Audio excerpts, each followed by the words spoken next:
Welcome to the Matthew Moran podcast.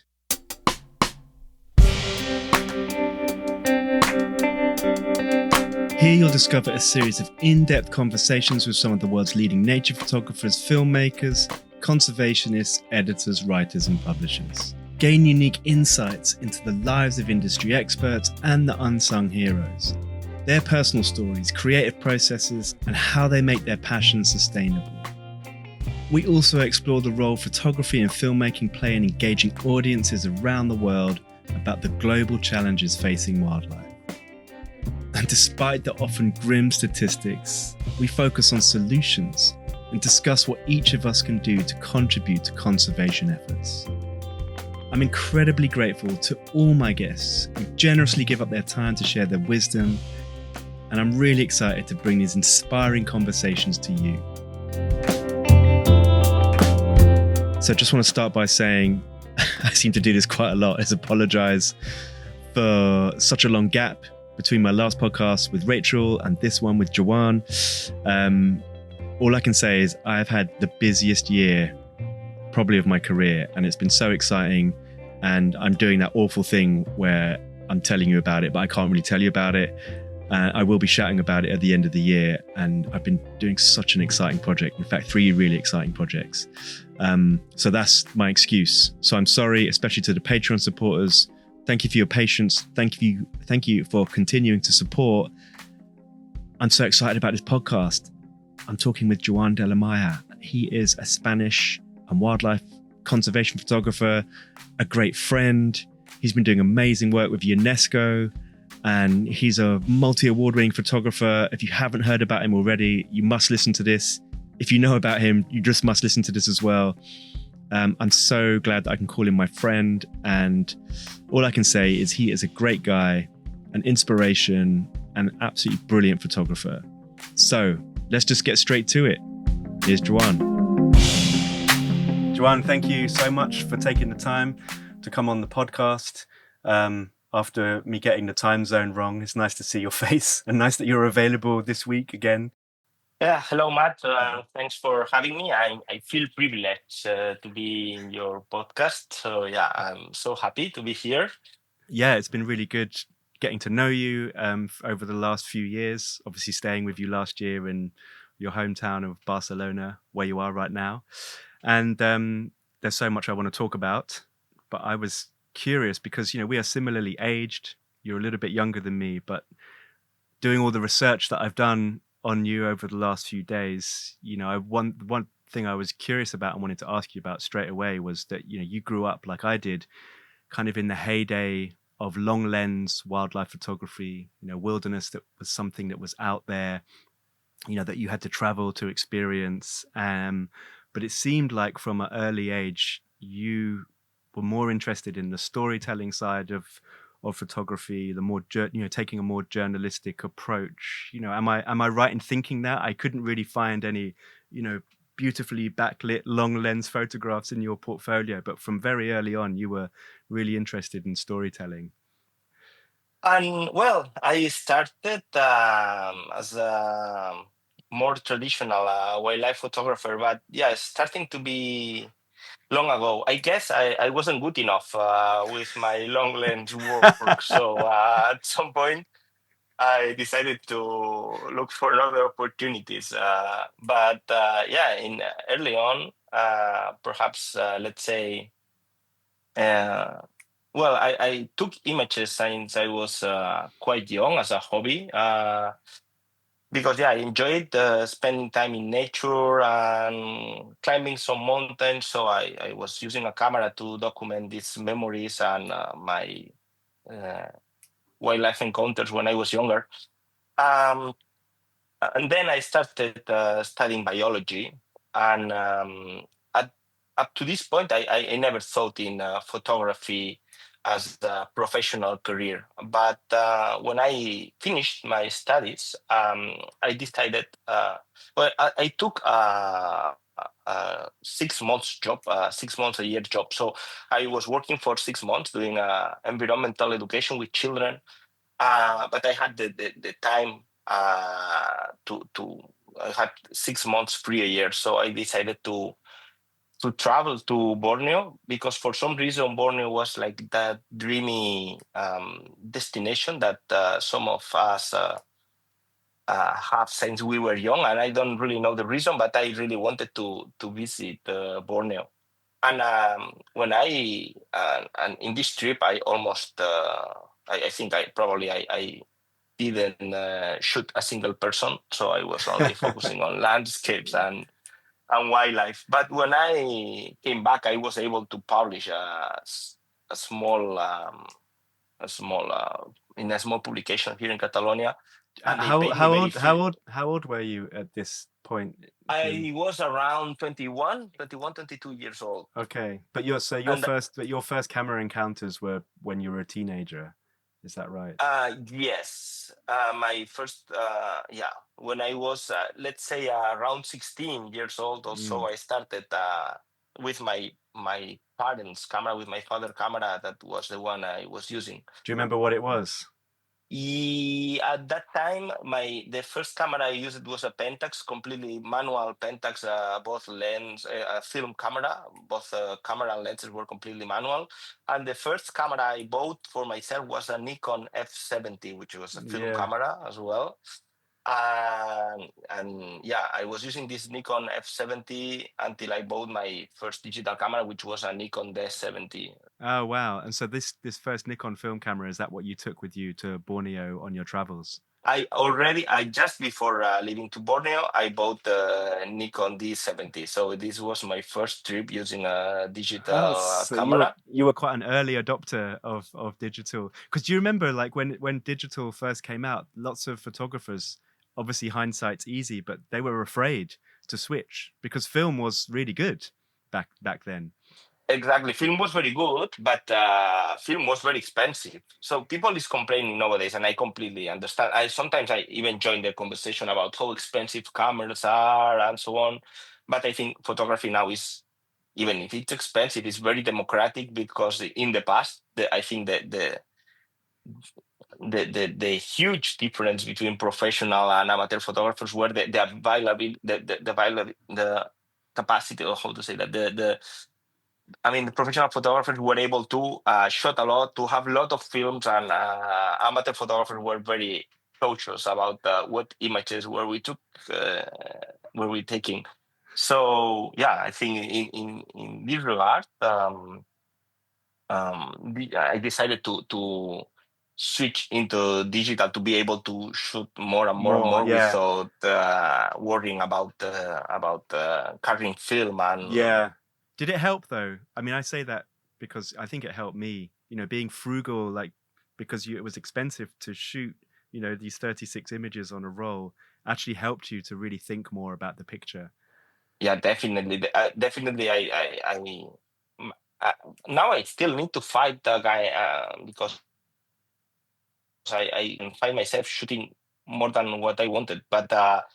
Of course, at the beginning, I was very, very picky. I was used to choose very carefully, and I still try to remember that. And I still shoot film from time to time to remind myself to be picky and to focus on what's happening in front, and not just taking hundreds of thousands of images, thinking that perhaps because if I shoot everything, something good's gonna be in the images, which usually is not happening this way. Yeah, exactly. And so you said you studied biology. Was this at a university level?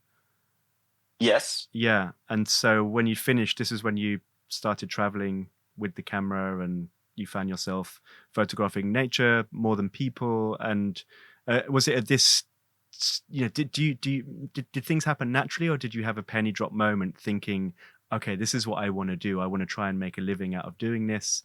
Or did it happen more gradually over more trips in the future? Well, it happened a bit gradually, but this trip to Borneo changed my mind, because at that point I wasn't thinking even in getting a single euro or from my photography. But after returning, and I was able to make this very small publication, but they paid me something. And at that point, I still wasn't thinking, oh, I can make a living of this. But I thought, oh, I can perhaps save some money for another trip or for some equipment. So this was the first time I linked my hobby of photography with you making some money through my hobby. And yeah, I was like combining photography with other jobs for at least 2, 3 years until I decided to go all in into photography. At the same time, the crisis arrived. This was like 2009, 2010. So the worst Yeah. worst time to It's to like go all in. there's probably never a good time to go all in, but that's like the worst. Yeah. Well, yeah. To be honest, yeah, I think sometimes in that decision now, and well, probably it wasn't the right time, but I was lucky enough because I was able at that time I was able to live with very few, and I was able to sacrifice many things. I was plenty of enthusiasm and energy. So yeah, I sometimes I think what will happen if it happens to me now, and probably be much worse than that time. And did you know that, because I've spoken to many photographers on this podcast, and obviously you see in our community at Wildlife Photographer of the Year, World Press, ILCP, photographers also having this background in sciences, biology, zoology. And was this also something that came naturally with you? Did you think, oh, I can somehow combine? I mean, I know you said you went all in with photography, but yeah, tell us a bit about that process, being a biologist, going into photography, how you linked the two, how they helped or maybe didn't help. I don't know. Yeah, just talk a bit about that. Well, I think it helps professionally in some environments because well, regarding clients, because some when you work with researchers that are not used to work with communication people, photographers or any other kind of communicators, um, sometimes they are a bit afraid of you being around, messing up things, and sometimes they feel more comfortable uh, because you are, or they feel you as a part of them. But to be completely honest, I think that I've learned quite a lot of things about photography, and I have many friends, wildlife photographers or any other kind of naturalist that knows a lot about the natural world without studying biology. So yeah, I'm not regretting studying biology. I'm very happy. I enjoy it and I learn a lot. And I'm happy to be able to join some scientific conversations. And when they feel me as part of the team, I feel very comfortable. But I don't really think it's something that's needed to document the researcher's job or conservationist job or things like that. But yeah, it helped me definitely to to to be accepted in some communities. So yeah, this is probably what helped me the most, because at the end, when you study biology, you I mean, in at least where I studied, you learn a lot about the basics and about ecology and about genetics and things like. I wouldn't say they somehow bias my vision, which I think they bias my vision into some, or they make me able to detect some some relationships that I really value, but you don't learn like a lot of things about species, about behavior. So you really usually when you study biology, you go very deep in, which sometimes is difficult to translate into final stories. Yeah, of course, of course. Yeah, I think that's fascinating because I think a lot of photographers, certainly young photographers who I know, listen to this podcast, and it's a question that comes up a lot: is is it? Do you need it? And someone like yourself who has it, and says you don't need it, I think it's really great, because perhaps there's sometimes a pressure. Certainly I have felt that pressure because I don't come from a sciences background, and I've often thought about, oh, it might be interesting to do it, to learn the processes, certainly like zoological processes of taxonomy, and understanding it deeper. But I think at the end of the day, and going back to talking about storytelling, you just have to be a good storyteller, and whether that's being a journalist who writes, or doing a podcast, or being a photographer, it's all about the story that captures an audience's attention. Yeah, I completely agree with that. I mean, I think all knowledge is valuable, and you are, if hopefully, all you are able to apply all the knowledge you collected in your life. And of course, if it's a biological knowledge and you work with biological topics somehow, it helps. But at the same time, I'm as I mentioned, I'm not regretting about the studying biology. I will do it again. But at the same time, you are investing a lot of energy and a lot of time in something that's not completely oriented into conservation, wildlife photography, or something like that. So I probably can find other very optimal ways to reach the same places, because yeah. While I was studying biology, I wasn't improving that much in my skills or things like that. So yeah, it's a tricky balance sometimes. Yeah. So it's interesting to hear that pretty much your first assignment you got paid for, and you're like, this is unbelievable. you know. Well, it wasn't an assignment. I published after. Yeah, sure. Yeah. Yes, completely different. Yeah, of course. Of course. And then you probably think, oh, this is great. Life's going to be easy from now on. I've just come back with images and get paid. But of course, as we know, it's not like that. And it's getting harder and harder as well. But do you remember, after this process of getting this work published, and I know you said that you saved money and obviously Southeast Asia is somewhere that's close to your heart. Again, when I'm looking through all of your work, there's so much from this area. I know it's not only where you work, but certainly it's a place that's close to your heart. And so did you then just continue to return and start finding more conservation focused stories? Is that how your career developed early on? Yes, yeah, that yeah. I To be completely honest, I'm not completely sure why I choose Southeast Asia, but it's true that since the beginning I felt very comfortable there. Was traveling there more and more, and at some point I started shifting my photographic vision from more wildlife photography, because I visited similar places many times. Well, now I'm thinking loud. I'm not completely sure, but it happened at the beginning of digital photography, when photography, wildlife photography, and any kind of photography skyrocketed.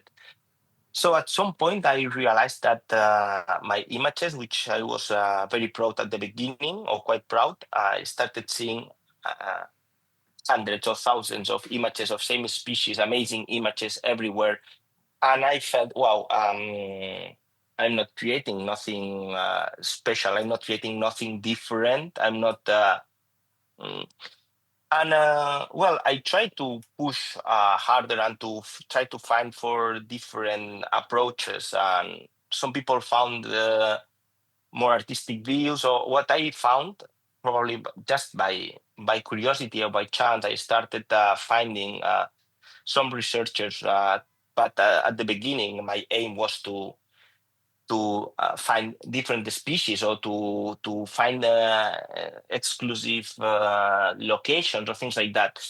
But after interacting with them, what I realized, slightly, so it didn't happen at the same time. But I am very curious person, and I realized what they explained to me was super interesting, and I never heard before about that. And I thought, wow, this is perhaps a more interesting story to explain that just creating more orangutan images that Yeah. looks like any other orangutan images.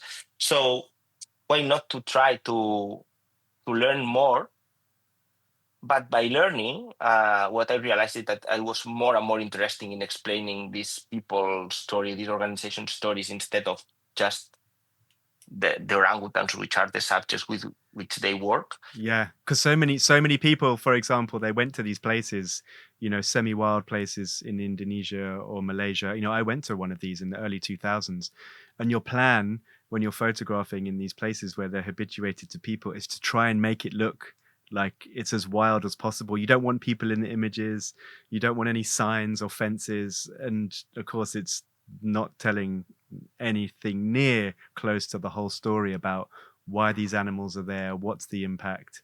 And that's what I mean, going back to my first question, it's like you had this natural curiosity of telling the story where many other photographers just wanted to take the beautiful image. Yeah, I at some point I realized that probably explaining the whole story, the people behind the shots, the people behind the I don't know, the things happening in the natural world was more interesting for me, both personally and visually and storytelling wise. I found myself more interested in these stories, and also I found that these stories were easy to use. I'm not just thinking professionally, but I also realized that after coming back from one of these trips, when I was in this in between process, my some of my friends or my family who is perhaps not very interested in wildlife, they were very bored after seeing the three orangutan images. With one is enough. But when I was something to tell, something, look, these people is doing whatever, or these are tourists photographing orangutans as well. I saw how they uh, engage much more with the story because I was explaining them something about a place, about a species. So yeah, I at that point I realized, okay, uh, that's the way to go for me because I wasn't able perhaps to create these amazing images. I'm completely think that still creating very beautiful images, impactful images of the natural world has a value. I Yes. completely agree with that. But I wasn't the right Yeah. person to do that. So I Like you said, found because your my your long lens work wasn't very good. exactly. Those are your words. I'm sure. I mean, actually, I know it is. Again, I've been looking through your book, which we will talk about shortly. And so, you said that you went all in 2008 with the financial crash. How did you come out of the other side? Were you starting to pick up bits and pieces of work? And I know you've done lots of public speaking over the years. And what were the next few years after 2008 like for you? Well, for 3 4 years, it was very tough. I was living with very little money, and I remember that I had to carefully check which money I was spending in food every week because yeah, my surviving was linked to this few amount of money. But yeah, the situation was recovering slightly, and yeah, I think somehow things opened again, and I was improving. The good thing is that I had time to grow myself during this year. So I didn't I didn't have a lot of assignments, but because I didn't have a lot of assignments, I was able to invest in myself, not economically, but I was able to read, I was able to practice, I was able to develop techniques to so this was something very valuable. And when economic situation got a bit better, I was able to do deliver. So and yeah, started delivering. I was also trying to create some relationships. I was able to get some assignments from South Asia and other places, some research group. And yeah, when economic situation releases a bit, I really started. No, I wouldn't say skyrocketing, but I started having assignments and joining research groups working in Madagascar or in Kenya and Southeast Asia. Yeah. Yeah. It happened slightly, but yeah, I started being comfortable after that. That's great. And when you said, when you were investing in yourself with time and research and reading and also practicing, what was that locally? Were you photographing in Spain when you were doing that? Yeah, it was locally, mostly locally. Yeah. I improved my photographic skills. I practiced my camera trap skills, or some things that my lighting skills. So both technically and also storytelling wise. I was started documenting things that was happening uh, around my where I was living. At that time, I wasn't living in Barcelona, but I was living in a town next to Barcelona. Yeah. And yeah, I was just and of course I was struggling with money, but because I didn't have proper assignments, I wasn't struggling with time. Which is something that happens now is more the opposite. I'm struggling a lot with time, so Sure. I didn't find my time to decide. Okay, I need to improve my camera trap skills, for instance. So I let's try to do it every night, and let's try to do it better every day. And check. I have the whole morning to check the images and to decide what's can get better. Perhaps this lightning, or perhaps the sensor isn't in the right position. So I had the time to grow in that sense. So plenty of time. Yeah. It was quite good in That's this great. sense. You talked about the assignments that you picked up. Were these lots of small assignments, or did you have one that, could keep you going for a few weeks or a few months and things starting to roll on from there, or was it very up and down? No, it was very up and down until Yeah. the last 2 years, where, for instance, for the last 2 years, I got a huge assignment from UNESCO to document biosphere reserves, and but yeah, my whole career was with up and downs, and I was economically and project-wise living with 6 or 10 months horizon, and after that is the void. But but yeah, things I get used to this way of living, and Yeah. assignments start to arrive, and yeah, somehow it's 10 months and nothing after that. But yeah, when the deadline is approaching, something arrives, and It's then I can keep doing. it is kind of funny how that does just seem to work. I mean, obviously, it's really great hearing you talk about being good, and I think that's really important lesson for anyone listening to this is like, mastering the camera, mastering the techniques so that you're not really thinking about it, when you're in the field, you can just do it second nature. Um, that is so important. And something I wanted to pick up on that you said earlier was building relationships, because that's certainly something that I would say is almost more important. Yes, obviously you still have to be good, but you have to be really good at building relationships to gain access, to find the interesting stories. And well, that's great. I mean, you mentioned UNESCO, and of course I wanted to talk to you about this because on paper it's like a dream job. Yeah, can you tell us a bit about that journey, or how you picked that assignment up, and tell us a bit about the work over the last 2 years? Yes, that well, it was very interesting because yeah, I applied for this. They were looking for a profile of someone research documenting biosphere research for a project called Earth Network inside the Mana and the Biosphere leg of UNESCO. And yeah, I was working with a researcher that was advisor for UNESCO, and he suggested me go to try to apply for this position, which is a freelance position, but they are granting like 2 years assignment, and I applied and I got the position. And yeah, since then it But was what was that like? Tell us about that feeling of getting like this, contract with this huge organization. Do you remember the feeling? yeah, well, yeah, it's, yeah, I applied with a lot of excitement, but then one thing that UNESCO do some things very well, some not that well, and bureaucratically wise is not the well. Probably any huge organization is bureaucratically tricky. So I applied with my best words and my best way to apply to the position. And the first thing that I noticed is that I wasn't granted with the position. But what happened is that they were like delaying the decision for almost 1 year. Oh, wow. So without noticing, or they noticed it later. So and they say, no, no, we are delaying the decision.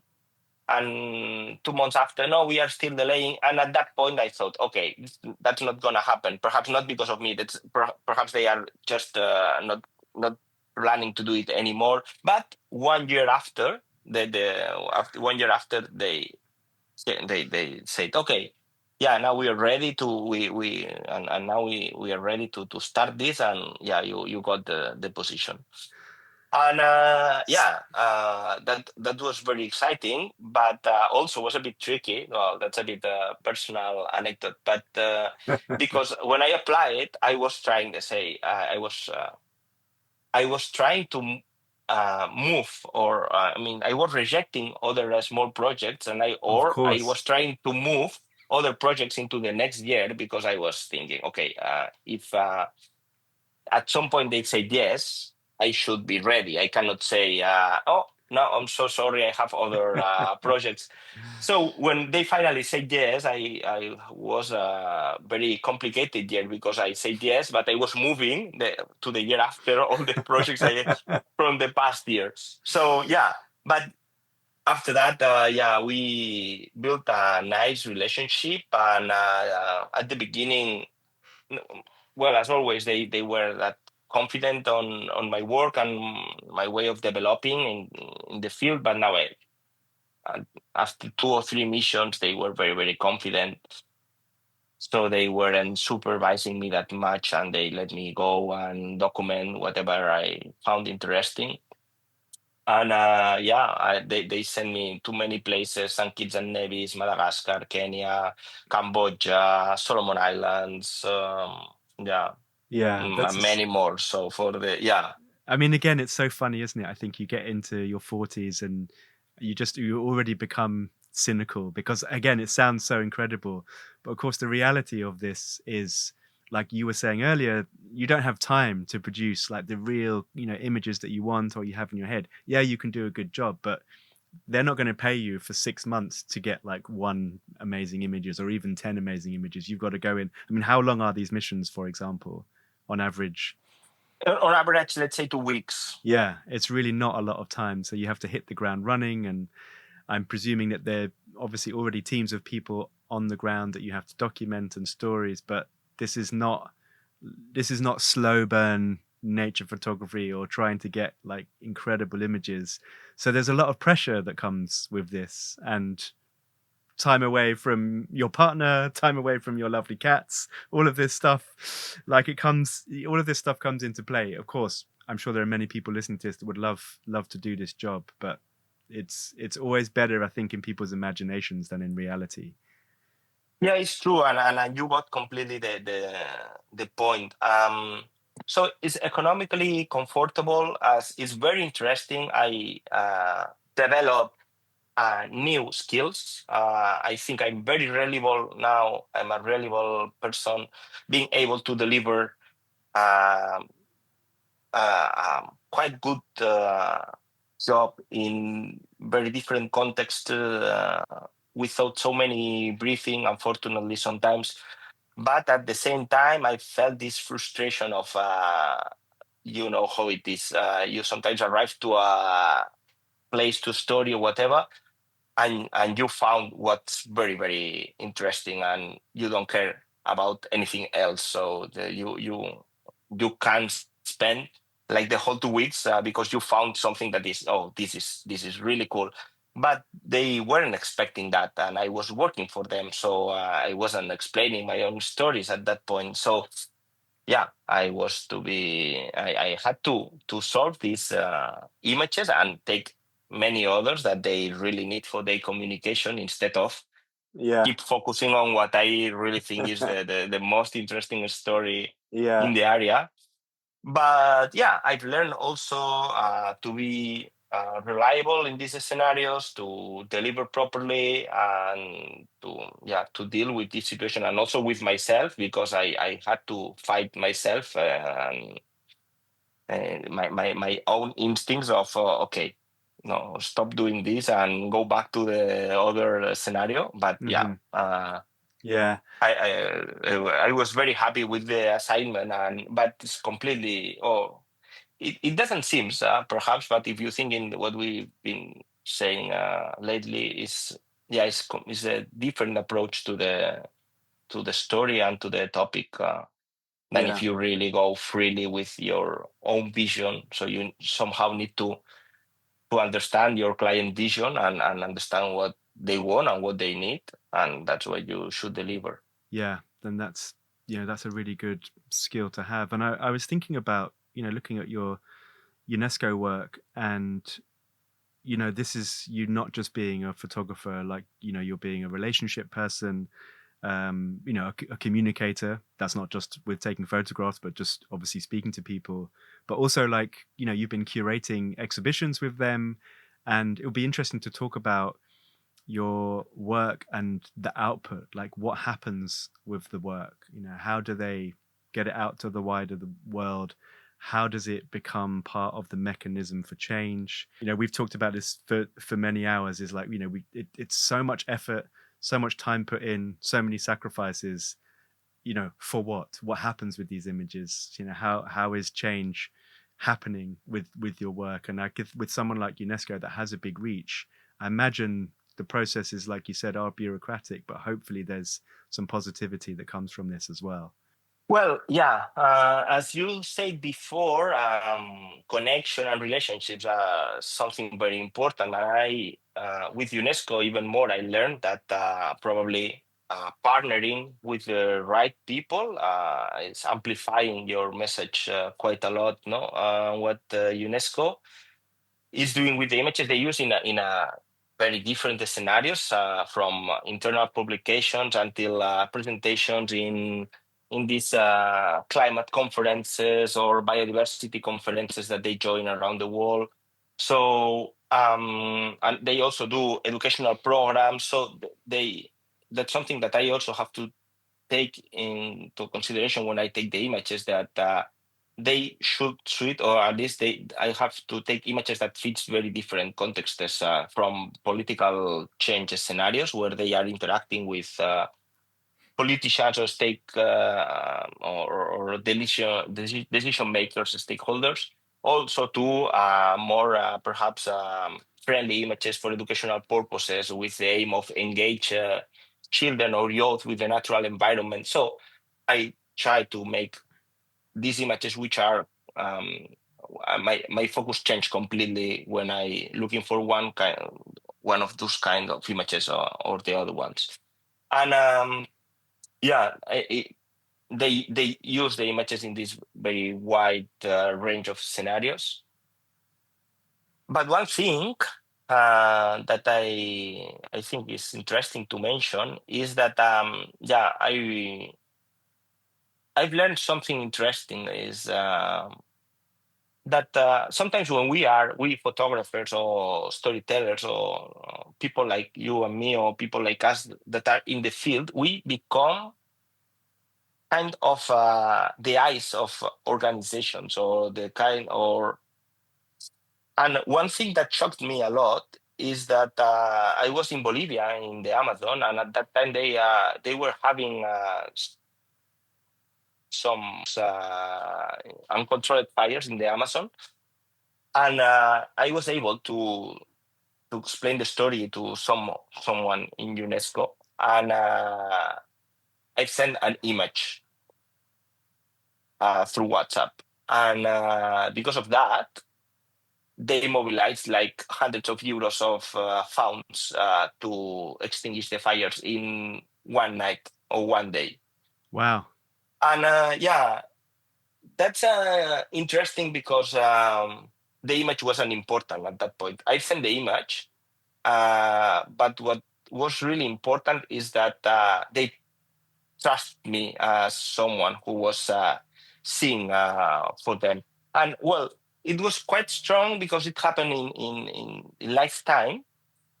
Yeah, I think when we photographers or any kind of storytellers, but when we are in the field, we sometimes never happen, but we should remember that we have this responsibility, and it's not only because of our images. I mean, we should try to be some someone reliable or someone to be trusted, because at that point when I sent that image, I could have sent any other image taken from my phone, and I realized it's not because the quality of the image, is because I built uh, You built a foundation with these people that they could trust you.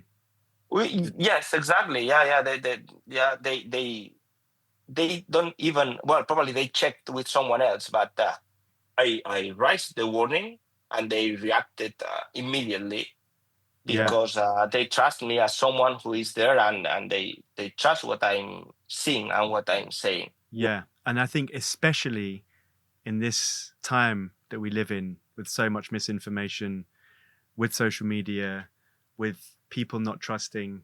I mean, the new thing now that I've had, and for the first time just a few weeks ago, I had someone say, "Oh, is this AI?" You know, we used to have the problem, and still do, but for many years, "Oh, is this Photoshop? Did you Photoshop this picture?" So already people are not trusting it because of Photoshop. And now it's harder than ever to get people to believe, you know, in the truth.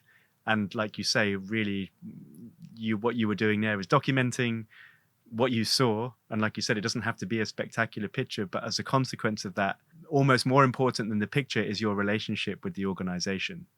Yes, it's true. Well, almost at least both, because yeah, you never know when images can have the chance to inspire or change, or things like that. But yeah, well, after this happening, and you were mentioning before about we photographers sometimes also became storytellers when we do public speaking or other activities related with our work, and I'm taking it more and more seriously, because I think we should prove that we are something to be trusted, not only through our photographies. I want the people to trust me. Also, because in this era of misinformation, I think we should pay special attention in. And regarding what you were mentioning, in my last image awarded in Wildlife Photographer of the Year last year, which is a beautiful waterfall in Indonesia, I received a lot of feedback about these images. Is artificial intelligence image. I received a lot. So in this regard, I'm happy that I can explain people. I mean, check how these images are checked in competitions or things like Yeah. that, because. Do you mean comments that people did not believe it was real? Is this what you're? Many people starting to don't believe. God, it's just so sad. I mean, it's funny as well, because I always say to people, well, like, you know, before Photoshop existed, we've been manipulating images from the very beginning in the darkroom, or even before that. Even just by cropping, you're manipulating a scene. I mean, the scene itself is 3-dimensional, and our images are 2-dimensional. So, you know, there is no purity. It doesn't exist. It's a fantasy. But to now have AI involved, and, you know, people not trust it even more, which I think you're right is a really important point, that we need to double down on how we present our images, how we talk about our work. Competitions like the Wildlife Photographer of the Year, World Press, you know, and of course, particularly Wildlife Photographer of the Year, they have been burnt a few times with people cheating. Is just being like incredibly strict about what is and what isn't allowed. Definitely, there's a call to action for all of us. Any photographer who's documenting or storytelling is to do it in the most, you know, truthful way that we can. Yes, completely agree with this. I wanted to jump back a little bit, because what was so nice for me, and I've got it here, is when we were at the Norwegian Nature Photo Festival. Of course, I bought your book, and, you know, I couldn't bring myself. I'm a bit weird like this.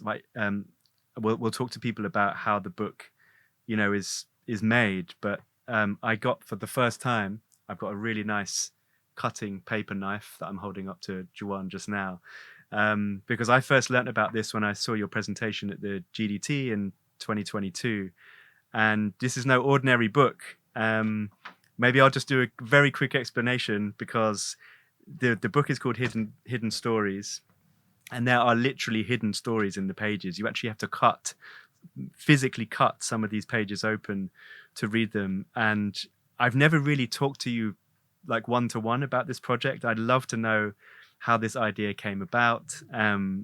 Also, it looks, I'm working on my 5th book now. I know what a headache it is making a book, but making this book where you actually have this physical interaction with it, I'm so in awe of this idea.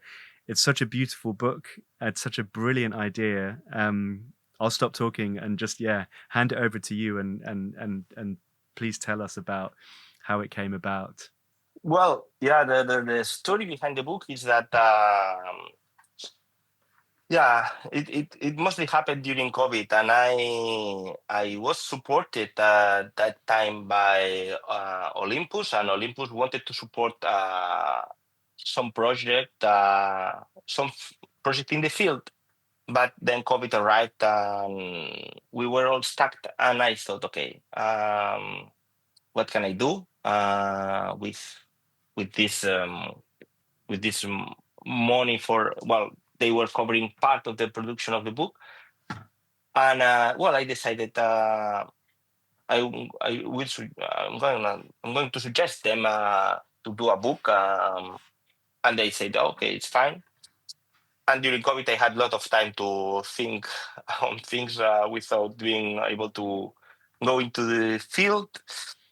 And when I started looking into my work, first of all, I noticed that I was documenting very unconnected stories, and probably any of them were strong enough to make a book for that story. And at the same time, I started feeling that my work wasn't strong enough. So I thought, okay, how can I present my work in a way that works in a way? Because I think my images are not strong enough, my storytelling is not strong enough. So, well, as I mentioned before in the podcast, I find myself very often documenting stories that I never heard before about that, and of course the information was there, but I never heard before, and this idea come to my mind many times. I mean, how many things are happening in the world that we don't know about, and sometimes these things are not that hard to find, but you should make the effort of seeing what's going on. And this is the idea that I translated, or that I wanted to translate into the book. I mean, information is available. So sometimes but nowadays it's not that hard to find. If you really want to know what's going on around you, you can find the information, but you really want to know about what's going on. So this is what I try to translate into the book. I mean, you can see nature or whatever thing around you as something beautiful, and have a walk and see the bird, or pass through the book and see some double pages of some species or some landscapes. But usually almost everything is related with a conservation story. Of course, and also not the whole story, and this is what I love, because contrary to what you said earlier, there's also some beautiful long lens work in here. And again, to give the audience a little bit more of an idea, you have these very beautiful images, and the way its book is cleverly bound is behind these images, say, for example, of an orangutan in the forest, long lens, looking beautiful. You cut through the page and there's a story about, the problems that they face, the human efforts to try and, rescue them, make their lives better. And in almost every, in every chapter there's a story behind the image, which is not telling the whole story. And so it's what we will also put a link to this book on your page on the podcast. And I suggest people, can they still buy it, by the way? Yeah. Okay, that's good to know. Great. I mean, it's such a unique, I've never seen a book like this, and I think that's what's so special about it, especially someone, I love the process, even though it's really hard. I do love the process, and I think it's a good thing that digital photography and the digital age we live in has not killed the tactile nature of holding a book and opening the pages and smelling the print and feeling, and then your one is even more than that because it is interactive. But I interrupt you because what I was curious, you started saying about how there are obviously hidden stories behind a beautiful bird or a beautiful landscape, and tell us a bit about how you then came to the technical nature of producing this book, that you physically had to cut the pages open to see the story behind the image. Well, thanks. First of all, thanks for your nice words, because coming from you, which creates beautiful books, and I know you're a photography book lover. I really appreciate even more. Thank you. Well, I wish I had this. I'm jealous of your idea. Yeah. As I was saying, the idea is to provoke an action in the reader, and there's these two metaphors living together. One is that you need to make an effort to see what's going on, and you can make the effort or not. But if you don't make the effort, the stories are still there. You don't see them, but the stories are still there, both in the book and in the world. And you should know that you are deciding not to see. And then this is another metaphor for me in the book, that is after you cut the book transforms itself. Like when we act in nature, sometimes we create positive change, not the most of the times, but sometimes we create negative change. But it's also a reminder that when we act over nature, we are transforming nature, and sometimes it is a irreversible change. Like the book is not going to be the original book anymore. And for me, the act of cutting the pages work also as this reminder, and try to remind people every action has its consequences. And I'm very happy when sometimes people ask me, but how do you want me to cut the book? And I say, no, that's your own decision. You should think. If you want, and it's so funny, some people is doing with the finger, some people is trying to cut perfectly, like if nothing happened. Like some people, something in between. And but I think also that because you suggest people to interact with the book, you are also provoking the people to caring more about what's going on, because you need to take your time. You need to choose your tool to open the pages, even if it's your finger. You have to think, okay, how should I cut?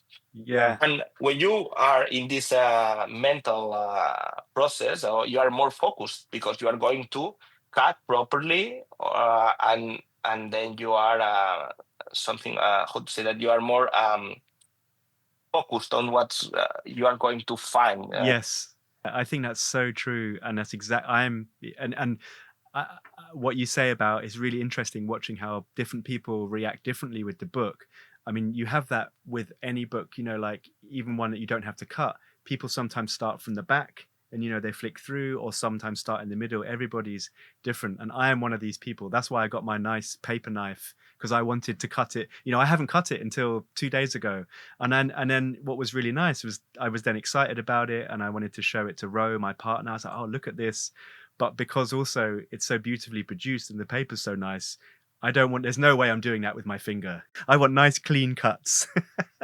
Oh, well, that's amazing. And then also we can't pass this book by without talking the fact that you got Jane Goodall to write the foreword, which is how did that come about? And I read it again this morning, and it's her words are really beautiful. So congratulations on getting her. Yeah, thank you. Yeah, I explained that when I was creating the book, and I had the idea, and I was working with primates and with Jane Goodall Foundation in the past, so I reached her and I explained the idea, and I asked her for a very well for a long forward is Forward, yeah. sorry. Yeah. And but yeah, she was very busy at the time, but she said no, but definitely I want to say some words about the book and the idea. And yeah, she was so kind, and she wrote for me these beautiful words about the book and the idea. And yeah, I'm so happy to have her in the forward. Amazing. And any more book ideas, book projects, or after this, are you done? You're done with books now. I'm done for now. Yeah, I invested a lot of effort and energy and thoughts, and yeah, probably at some point I will do another book, but not right now. I'm not in a rush. No. We've nearly been talking an hour. It's gone so quick, but there are so many things I want to ask you about. And first of all, like, I always like to find out, I know a little bit about you, personally, because we spent time together, but for those who don't, like, how do you find time to juggle it? I think often motivation for freelancers is it's not always an issue, because we naturally are working hard. We have to work hard. But are you good at taking time off? What do you do outside of, writing, trying to get assignments, processing your images, writing endless bios to competitions and speaking events that you do? There's so much to it. The smallest part is probably the photography part. But yeah, how do you find time, and are you good at treating yourself to switch off, or can you not? No, I cannot. I'm struggling a lot with this, and it's very difficult to deal with family and friends. And yeah, no, definitely, I'm not the one to give any advice in this way. Because no, I'm very workaholic, and yeah, I'm trying to learn not to do that. But yeah, no, I'm definitely very bad at this. I think most of us, since at some point on our careers, struggled with assignments, and for me, it's very difficult to say no to things, Of even if course, yeah. I'm start to learn now to think, okay, this is not well paid, not interesting for me, so why should I Yeah. accept? But my first reaction is accept Yeah. everything and as much as possible. So yeah, I'm dealing with this. I'm struggling a lot. Thanks for your honesty. Yeah. I also think it's hard, because I think back to, how you talked half an hour ago about being younger, watching everything that you're spending on food, living as cheaply as possible. And if you exist like that for a long time, it's hard, like you say, to say no to things, because even though you'd probably be fine, and it's a really good skill, isn't it, to learn how to say no. Yeah, if those are your experiences when you're developing your career as a photographer, it's very hard. And more, it's harder for people like us who are experienced to get, first of all, work, but really good work. Work that you're interested in, work that's well paid. I mean, I can count on one hand the times that's happened in my career. Maybe even three fingers. It's hard. Yeah, I was going to ask you about video as well, because so many photographers have moved into that. That's certainly where, again, even though that industry is tough, there's more commissioned work, being a camera operator or making short films. And I know you've used video technically for shooting bats and stuff, but is this something that you've explored or looking to explore more of, or? Well, I don't feel that comfortable in video. I think that even if, of course, it's close to photography, but the storytelling and narrative skills are very different. I do video sometimes for some projects, but mostly because they are more multimedia and I need some videos to explain part of the project. But to switch into video for a whole project, or to no, I'm still not into that. I've seen many colleagues that are moving into video, or they are able to combine both. But for me, it's very, very, very difficult. And also, when I try to do both, my mind, I'm a very one doing one thing at a time person. Yeah. So, and I'm struggling a lot when I try to do both, because my brain works completely different in stills than in video. And yeah, sometimes if I'm in video mode, even if I not recording at that time, but I see something interesting as stills, I completely forgot shooting, because I'm thinking in video, and the opposite way, the same.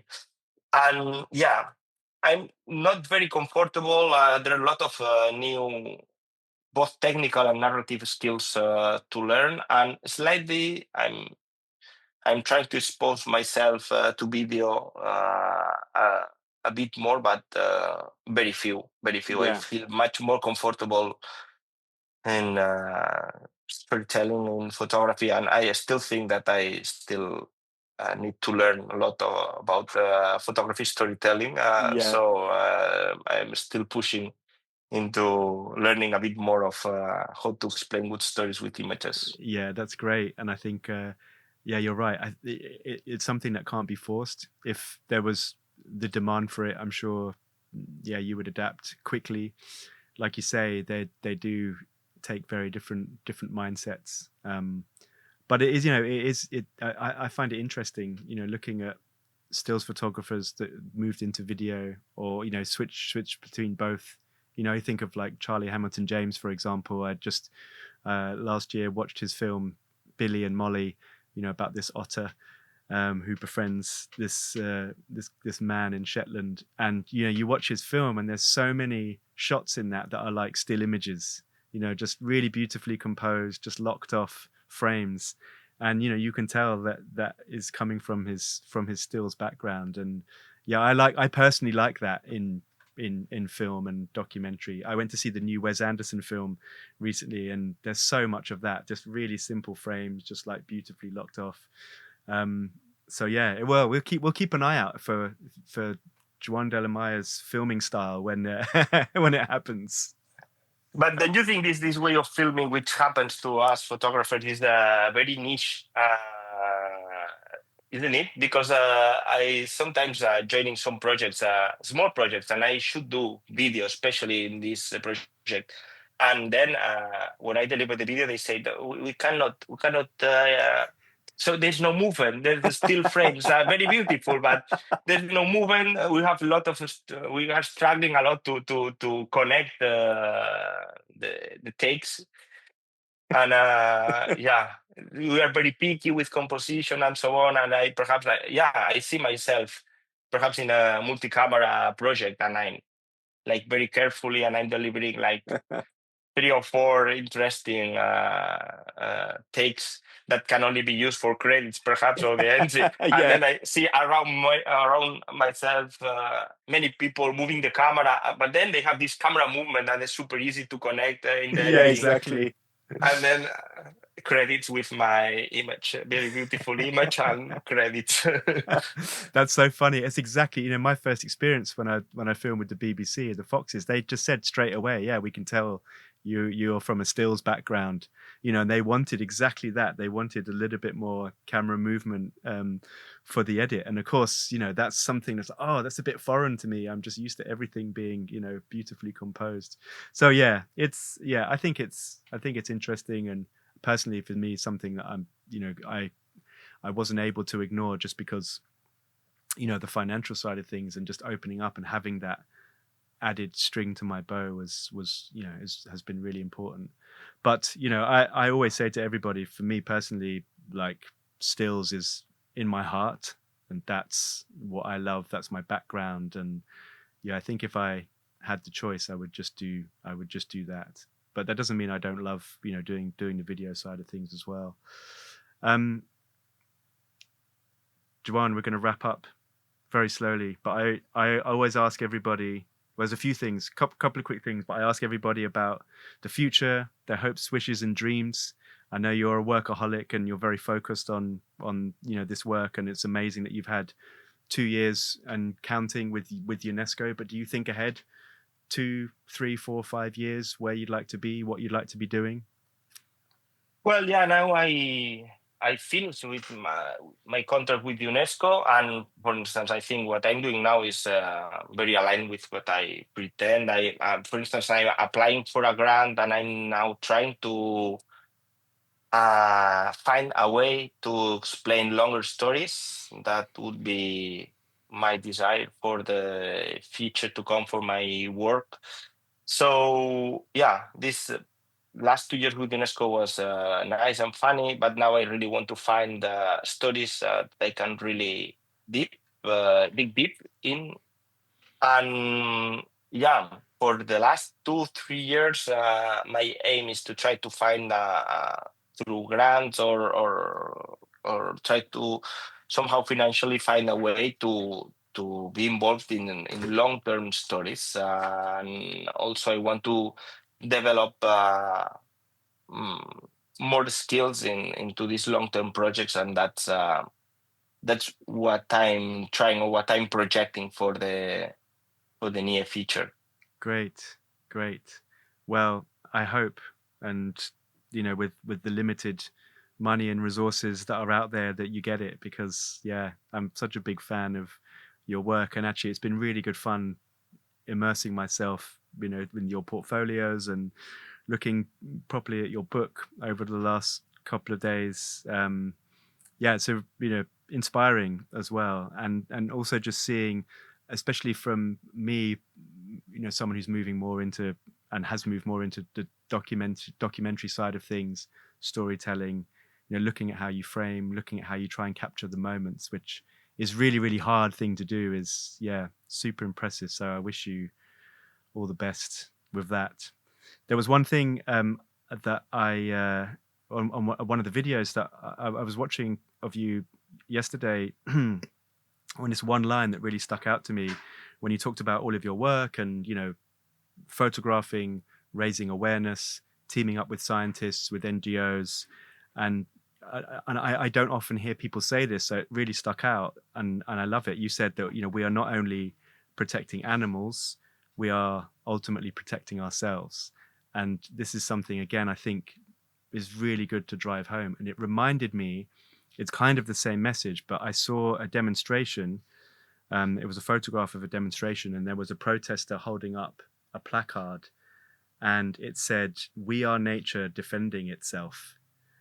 And I thought, this is something that's so important, because we often talk about nature is something out there, or nature is something separate to us.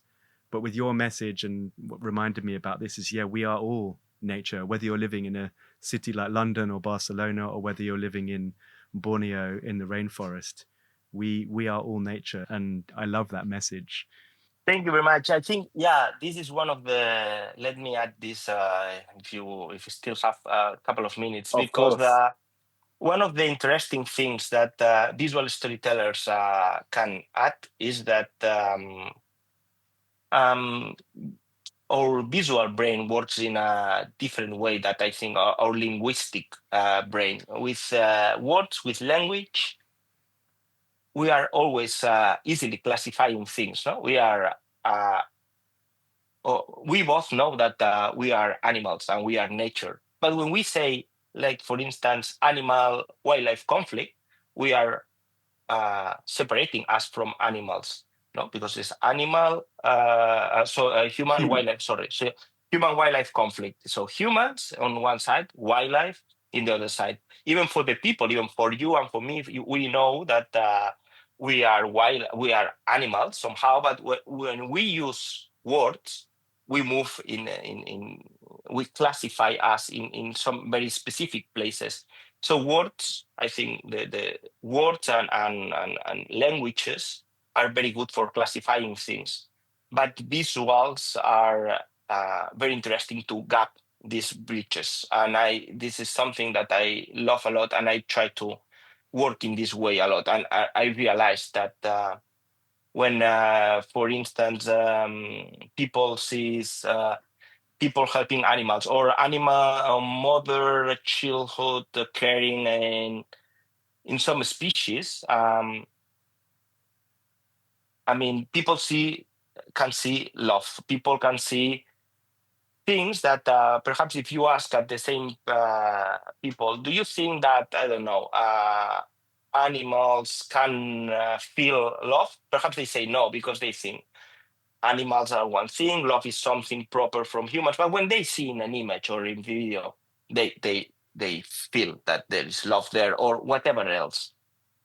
So yeah, I think this is something very powerful we can do as visual creators, and we can focus on understanding. This sentence that says that an image worth 1,000 words. So is that the way you say in English? But I think this is true, but because this language is something it's connecting things that with words is very difficult, because words are classifying things, and with visuals you're not classifying, so your brain processes the information in a completely different way. And I think this is very, very powerful, and this is, I think, something to pay attention, because I think this is a good way for us to find a way to explain some things and to send a message. That's a wonderful way to end. Joan, thank you so much. It's been so much fun talking to you. I wish we could go on. We'll definitely get you back on. And we'll put all your links and everything on the page, on the podcast section on my website. Really, really appreciate your time. You're a busy guy. So thanks so much. Thank you very much. I feel very privileged to be in your podcast.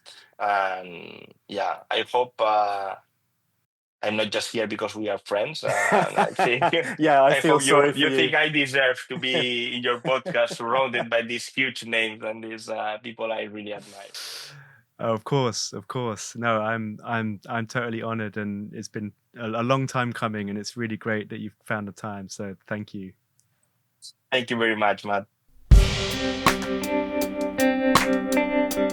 Thank you so much, Joan. I love how laser guided he is and what he does, and I'm so happy that he's received accolades not just through his awards, but working with organizations such as UNESCO to reach a big audience. And it's really what his dedication to his craft deserves. So please give him a follow on Instagram.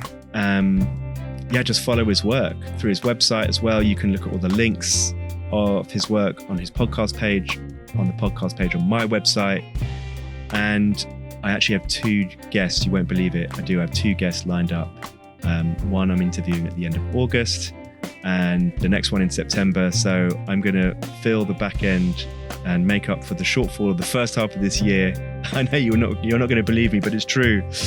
Thanks again for your patience. Thanks, Joan.